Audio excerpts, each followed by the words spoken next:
अदा मुझो नालो मीर सलीम सनाई है। मां जिनेवा में इंसानी हकन जे तंजीम सां सलाह रहिया आहियां, ख़ास तौर सिंध केस बलोचिस्तान ऐं सिंध जे बारे में जेके उते ॾाढायूं अराज़ोरायूं थियनि पियूं उन जे लाइ सरगर्म आहियां। सिंध जी क़ौमी तहरीक सां लाॻापियल आहियां। असल में अॼु शहीद मुज़वर भुट्टे जे शहादत जो ॾींहुं आहे। उन ॾींहं जे हवाले सां तव्हांजे हुकूम ते पंहिंजा जेके तासुरात आहिनि उहे तव्हांखे शेयर करणु चाहियां थो।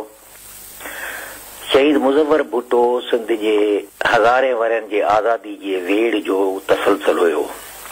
महाराजा डायर खां वठी दोदे सूमरे ऐं शहीद नज़ीर अब्बासी ताईं जेके सिंध जा सूरमा पंहिंजे वतन जी निजात ऐं आज़ादी जे लाइ विड़िया, ही उन्हनि जो सरमोड़ सरताज शहीद हो, जंहिंखे असीं शऊरी शहीद चऊं था। शहीद मुज़वर भुट्टो हिकु न केतिरा ई भेरा गिरफ़्तार थियो, खेसि खंबे खयो वियो। पहिरीं 18 महीना खेसि खंबे खणी टार्चर सेल में रखियो वियो। उते संदसि ज़बानी पहिरीं भेरे जेके टार्चर कया विया, जंहिंमें संदसि करंगे जी हॾी बि टोड़ी वई, जंहिंमें 50 डिग्री गर्मी ॾेई उन महिल 50 डिग्री माइनस सर्दीअ में रखियो पियो वियो ऐं संदसि नाज़ुक जिस्मानी उज़वनि में मिर्च विझी तंज़िया अंदाज़ में पुछंदा हुआ त कमांडर हाणे कीअं थो महसूस करीं। ऐं उन टार्चर में हू जंहिं जवान मर्दीअ सां बीठो, उहा कुवत, उहा सिंध जी सघ आहे। उनजी निशानी आहे त सिंध जी जेका मज़ाहमत आहे, सिंध जे माण्हूअ जी जेका पंहिंजे वतन सां मोहबत जो जेको इज़हार आहे, उन जे लाइ हू हर टार्चर, हर तशद्दुद ऐं गैर इंसानी वहशत जो मुक़ाबिलो करे सघे थो। पाकिस्तानी एजेंसियुनि जे लाइ चई सघे थो त मंजिन तिर जेतिरी बि इंसानियत न आहे। ही एॾा वहशी थी सघनि था उन दर्जे ताईं जो शायदि नाज़ी हिटलर जे गिस्टापो ऐं एसएस जा दरंदाब शायदि न करे सघिया, जेका वहशत इस्लाम जे नाले ते हिननि गाज़ियनि कई आहे। हाणे पोस्टमार्टम जेको कयो वियो फौजी डॉक्टर, उन में हिकिड़ो हज़ारेवाल कर्नल डॉक्टर हो, उन पंहिंजी रिपोर्ट में लिखियो आहे, जेको अॼु बि पोस्टमार्टम असां वटि मौजूदु आहे, उनजी रिपोर्ट। उन मुताबिक़ त शहीद मुज़वर भुट्टे जी ज़बान बि कटियल हुई ऐं उन खां अॻु उन पाकिस्तानी जासूस एजेंसी पारां उन हज़ारेवाल कर्नल डॉक्टर खे ज़ोर आंदो वियो त उहा ॻाल्हि लिखी ॾे त मुज़वर बीमारी सबबु लाइलाज आहे ऐं कंहिं बि वक़्तु मरी सघे थो। पर उन कर्नल डॉक्टर, छाकाणि त डॉक्टर हो, हुनजो मुक़दस पेशो हो, इहो कूड़ लिखण खां उन इनकार कयो। ऐं साॻिए वक़्तु शहीद मुज़वर भुट्टे जी लाश खे गुस्ल ॾींदड़ मौलवी ॿुधाए थो त मुज़वर जे जिस्म जो को अहिड़ो हिसो न हो जंहिं ते तशद्दुद जा निशान न हुआ। तव्हां तसवर करियो त हिकु शख़्स हिकु अधु महीनो न पर पूरा 18 महीना उहो अज़ाब भोॻे थो ऐं पोइ आलमी दबाव जे तहत या मुल्क जे माण्हुनि जे पुरज़ोर एहतिजाज ते खेसि आज़ादु कयो थो वञे, जेको हलण फिरण खां मजबूर हुयो, मुहताज हुयो, छाकाणि संदसि करंगे जी हॾी तोड़ी वई हुई। हू ॿाहिरि निकिरी पंहिंजे इलाज सां गॾु खुलम खुला क़ौमी सरगर्मियूं करे थो। उनजे पादाश में उनखे वरी खंबे खणी टार्चर सेल में वाड़ियो थो वञे, जिते वरी अञा बि 14 महीना ॿिया संदसि जिस्म ते तशद्दुद कयो थो वञे ऐं अहिड़े वहशाना तशद्दुद जे बावजूद बि खेसि झुकाए न सघियो हुयो। इहो आहे सिंध वतन सां वाबस्तगी ऐं वतनियत जे शऊर जी इंतहा जेका शहीद मुज़वर भुट्टे में हुई। आउं दोस्तनि खे चवंदो आहियां त शहीद मुज़वर भुट्टो शहीद नज़ीर अब्बासी जो ॿियो जनम हो या शहीद नज़ीर अब्बासी शहीद मुज़वर भुट्टे जे रूप में वेस बदिलाए वरियो हो। छाकाणि त ॿिन्ही शहीदनि जे ज़िंदगीअ में कई ॻाल्हियूं हिकु जहिड़ियूं आहिनि। मूं त शहीद नज़ीर अब्बासी खे सभु खां वेझे ॾिठो। वो मुंहिंजो शफ़ीक भाउ हो, उस्ताद हो, महिरबान दोस्त हो ऐं मुंहिंजी ज़िंदगी में साए जीअं हो। उनखे बि पहिरीं कोयटा जे कुली कैंप में खणी विया, जिते अंधेरे में रखी, जंहिंसां हारी अॻवान, कामिर मांदलशर ऐं घनश्याम ऐं काफ़ी दोस्त गॾु हुआ। उते टार्चर कयो वियो, पोइ ग़लती में छॾियो वियो, वरी उनखे खणी शहीद कयो वियो।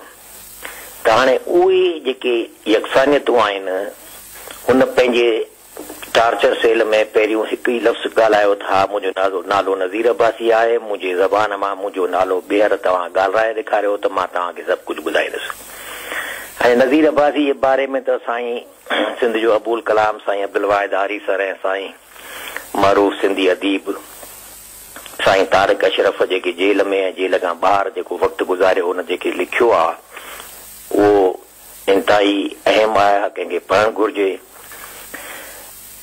शहीद मुज़वर भुट्टे जी ज़ाती ज़िंदगी जे बारे में संदसि अमर ऐं वनीअ खां, संदसि भाउरनि ऐं सियासी दोस्तनि खां वठी संदसि हयातीअ में साणसि शदीद इख़्तिलाफ़ रखंदड़नि जी ज़बानी जेके ॻाल्हियूं ऐं किसा ॿुधा अथऊं, उन्हनि जे आधार ते यकीन सां चई सघां थो त ॿिन्ही शहीदनि जे ज़ाती ऐं सियासी ज़िंदगी में बुलंद किरदार जी ॿिन्ही शहीदनि में ॾाढी यकसानियत हुई। आउं दोस्तनि खे चवंदो आहियां त मूंखे यकीन आहे त मुज़वर भुट्टो नज़ीर अब्बासी जो ॿियो जनम हो या नज़ीर अब्बासी मुज़वर भुट्टे जो वेस बदिलाए वरियो हो। ISI जे टार्चर सेल में तशद्दुद जो ॿिन्ही जंहिं नमूने सां मुक़ाबिलो कयो ऐं आख़िर दम ताईं संदनि अखियुनि में अखियूं मिलाए शहीद थिया, उन्हनि असांखे वेसा ॾिनो आहे, पूरी क़ौम खे वेसा ॾिनो आहे ऐं उहे ॿई पंहिंजे चयल लफ़्ज़ ते पूरा लथा। हूअं त सिंध जी हर हिकु शहीद जी पंहिंजी पंहिंजी ख़ासियत, ख़ूबी ऐं ख़ुशबू आहे, पर केतिरनि ई ॻाल्हियुनि में मूंखे हिननि ॿिन्ही शहीदनि मां साॻी ख़ुशबू ईंदी आहे। शहीद मुज़वर भुट्टे जे हैदराबाद जे जेल में वक़्तु गुज़ारंदो रहा संदसि साथी शबीर मल्हा खेसि बेहद इसरार करे चयो त पंहिंजे ज़िंदगी जे जदोयत ते किताबी सूरत में लिखे त पाण जेके लफ़्ज़ चया वई उहे बि ॼण फितरत अॻाए वरिता। शहीद मुज़वर भुट्टे दोस्त खे चयो त पाण ते त हर को थो लिखे, पर असुल ॻाल्हि त इहा आहे जो मथसि ॿिया लिखनि, ऐं मुज़वर भुट्टे जो इहो वाइदो आहे त मां उहो कमु करे वेंदुसि जेको क़यामत ताईं सिंध जो हर बाज़मीर लेखक मूं ते लिखंदो। नज़ीर अब्बासी शहीद चवंदो त मूं ख़ौफ़ खे शिकस्त ॾेई छॾी आहे ऐं उन ख़ौफ़ खे हाणे मूंखां ख़ौफ़ आहे।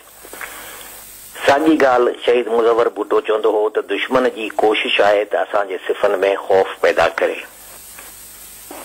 ऐं असांजी कोशिश हुअणु घुर्जे त उन ख़ौफ़ खे शिकस्त ॾियूं। जॾहिं असां ख़ौफ़ खे शिकस्त ॾेई वरितीसीं त असांखे को बि झुकाए न सघंदो। शहीद जे बारे में ख़बर न आहे त कहिड़ा तासरात ॿुधाइजनि, पर मूंखे हिकिड़ी ॻाल्हि वॾे फ़ख्र सां चई सघां थो त शहीद मुज़वर भुट्टो सिंध जो शऊरी शहीद हो ऐं अगरि चाहे हा त आख़िर दम ताईं जीअरो रही सघे हा। सिर्फ़ु हथ मथे खणी उन्हनि खां पंहिंजे ज़िंदगी जी बीक घुरे हा। उन माण्हूअ कॾहिं बि पंहिंजे दामन ते को तिर जेतिरो दाग़ लॻाइण न ॾिनो। संदसि किरदार, संदसि ज़ाती किरदार, संदसि अख़लाक, संदसि सियासी किरदार एॾो क़ाबिल फ़ख्र आहे जो अॼु बि सिंध उन ते मान करे थी। ऐं ही जेके असांजे सिफ़नि में असांजा नौजवान मारे 18, 19, 20 सालनि जा नौजवान या जिन खे जीअरो साड़े रख करे सिंधी क़ौम में ख़ौफ़ पैदा करे सिंधी क़ौम खे दाइमी तौर ते पंजाब जी कालूनी ऐं ग़ुलाम बनाइण जी कोशिश कनि पिया, ही शहीद उन्हनि जे राह में रुकावट बणिया ऐं असां उन जो वाइदो कयूं था पंहिंजे शहीदनि सां जो के ॾींहं ते त असीं उन जी ॾेखारियल राह ते हलंदासीं। असीं दुश्मन रियासत जे कंहिं बि ख़ौफ़ जे हुरबे में न ईंदासीं। असीं वतन जे आज़ादी जे लाइ, सिंध जी मुकमल सियासी ऐं जाग्राफी आज़ादी जे लाइ विढ़ंदासीं ऐं पंहिंजे रत जे आख़िरी फुड़े ताईं विढ़ंदासीं। इहो सिंधी क़ौम खे असांजो मैसेज आहे, नियापो आहे त हू अकेली न आहे। सिंध जा पुट जेके सिंध खां ॿाहिरि आहिनि उहे क़दम क़दम ते शबो रोज़ हुनजे जदोजहद सां गॾु आहिनि। हू पंहिंजे वतन सां पाण खे लाॻापियल महसूस कनि था ऐं उहे हर जॻह ते पंहिंजे शहीदनि खे पंहिंजे वतन जे माण्हुनि खे यादि कंदा ऐं सिंध जी आज़ादी जी जंग खे वधाईंदा। महिरबानी।